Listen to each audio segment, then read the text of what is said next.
Hey, friends. Day 25 of our 30-day drawing adventure, and I'm so glad you're back. Yesterday was kind of an epic fail, but I left it in because that's kind of life, right? And I think a big part of getting better at drawing is pushing through those failures, those struggles, those hardships. Remember, failure is your friend if you're going to get better. And that's why I left it in there. And I don't have the first clue why Leonard, my cat, is trying to steal the show here, but I've moved my camera and my spot a few times, and he is insistent on being in front of it. So you get a close up of Leonard today. This is an adventure. What did I tell you? Today, we are going to talk about lighting. After our struggle through shading, we're going to use a little shading, but we're going to add the element of lighting to our drawings and how lighting can really just make things pop. And I'm talking about highlights and shadows.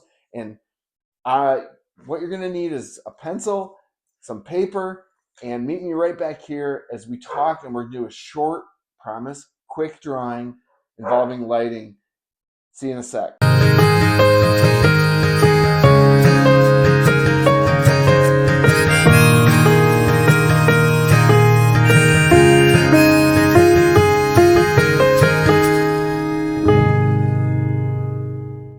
Okay, I repositioned the camera. We'll see if Leonard inserts himself into it again. But uh, as I mentioned before, we are going to talk about lighting today and how it can really give that wow factor to your drawings. And I'm talking about uh, quick sketches like we're going to do today and your finished drawings. Lighting is just one of the best and easiest ways that I know of to make your two-dimensional work just have that pop and wow factor. And as with um, a lot of things we've talked about, lighting is similar in that it really involves you seeing better and seeing what's really there beyond the way things normally are. And uh, I want to use an example here. A couple things you can see right now. This picture frame back here. Um, this picture frame has this big highlight area here where it's reflecting the light that's right up here off of it. I think a lot of people, if someone said draw that picture frame or paint that picture frame, would paint a brown frame around it. But there's this lighter, so if you were doing a black and white, a graphite drawing, this would be a lot lighter, or it's kind of a, a yellow tannish color compared to the brown up and around here. And so it's just something to notice. But not only that, on the bottom here, there is a shadow that is also a really cool kind of shadow, like a half-tone shadow over on this side over here. These are things that we need to learn to observe because adding them into your drawings or paintings or even quick sketches can really make those just come alive. Another example here, this mug. I just noticed here there's a reflection on here. I think maybe it's from a window or something on the other side of me. And on the bottom here, some dark shading and a little shadow coming off the side. This side's darker. This side's got it's just a whole lighter side.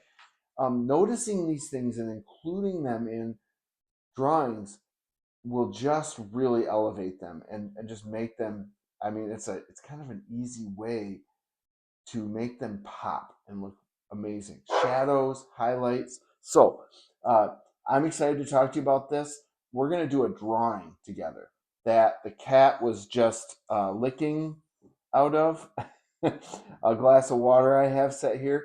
And I'm going to talk over it and we're going to talk a little bit about lighting. Right. This is an attempt at a quick drawing with lighting effect. I'm going to get my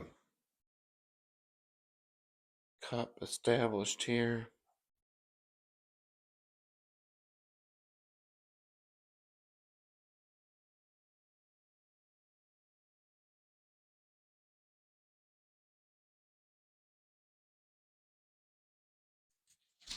Gonna want to use your all the things we've been learning so far to establish the shape and the position of whatever your subject is that you're drawing. Now, just want to be clear, this is not a drawing trying to nail everything. This is a 10-minute sketch of a very complex subject. The water in there makes a lot of wild lines and shadows and reflections and kind of crazy stuff. So you're kind of getting, you see how we're kind of building on everything? We talked about form and getting accurate drawings with form. So right now I'm laying out everything so that the ellipse is right, the angles are right. Now I'm drawing actually live from it's set up in front of me of basically the photo that you have there, but it might vary slightly because the angle that I'm drawing from is a little different For some reason, than I want to make that the bigger. angle I'm that I not took the going to. photo from. So I'm uh, going to I just put that up there in case you want to draw along with me. stylize You want to see what I'm and working draw. on. It's really hard to get in a landscape orientation of the It's like camera here drawing to the get that the drawing that doing I'm those drawings that were doing like 5 minutes the and exact stuff. one in the You just drawing have at to the same force time. So yourself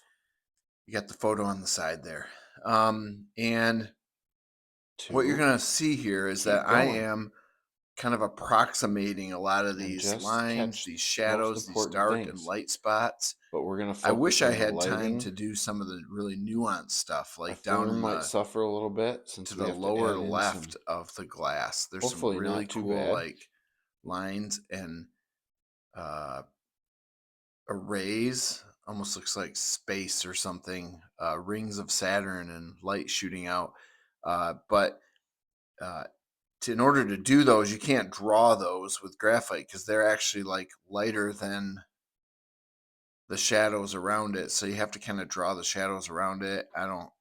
That's just Uh-oh, this here is a comes the 10-minute cat. drawing to kind of show you what you can do I'm not to going to be able to do understand some of the lighting. very You could actually subtle draw those nuances, things like in there making and have it not everything be accurate, but just for gray like except for the notes highlights. for drawing or painting it in the future. Um, I'm just working my way down, uh, looking at the different rings and different things as I make them in here, the darker spots and the lighter spots. Here And comes cat. fortunately, a lot of this is like either light or dark. There's very little mid-tone.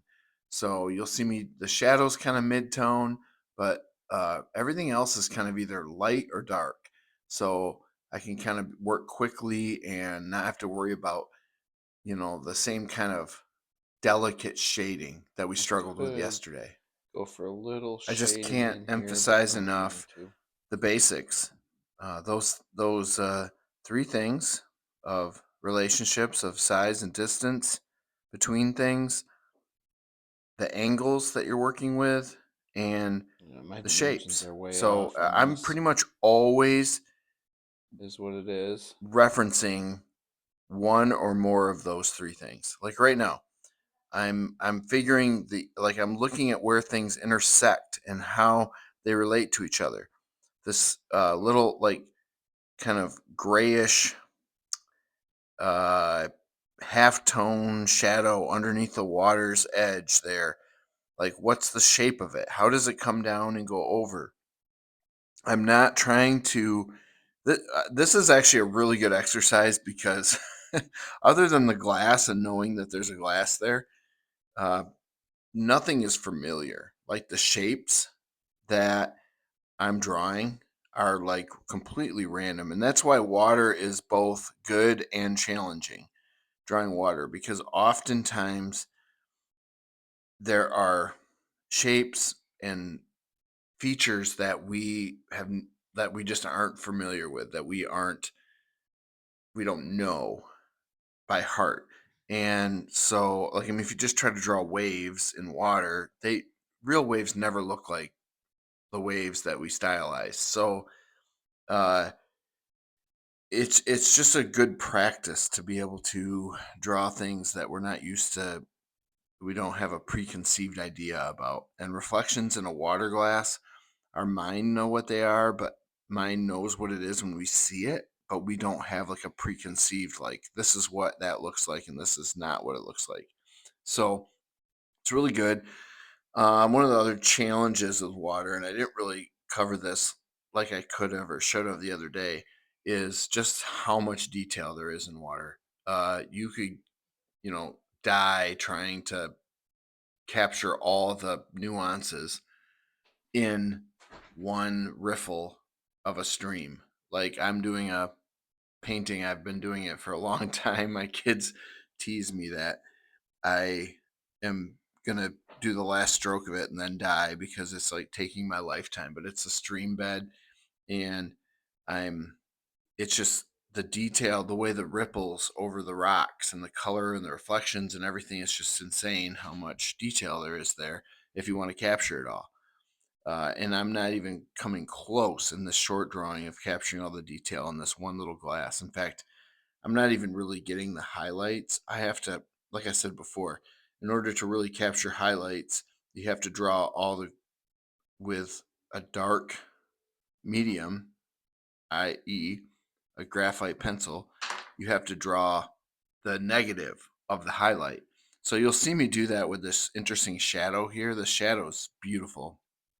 I already said this, but I'm a big fan of shadows. I love to spot cool shadows wherever I'm at, and this is a really cool shadow. And it it's I'm gonna have to draw all the dark and leave the highlight. So that's what I mean by the negative. So I'm gonna work at that. It's all pretty much one tone.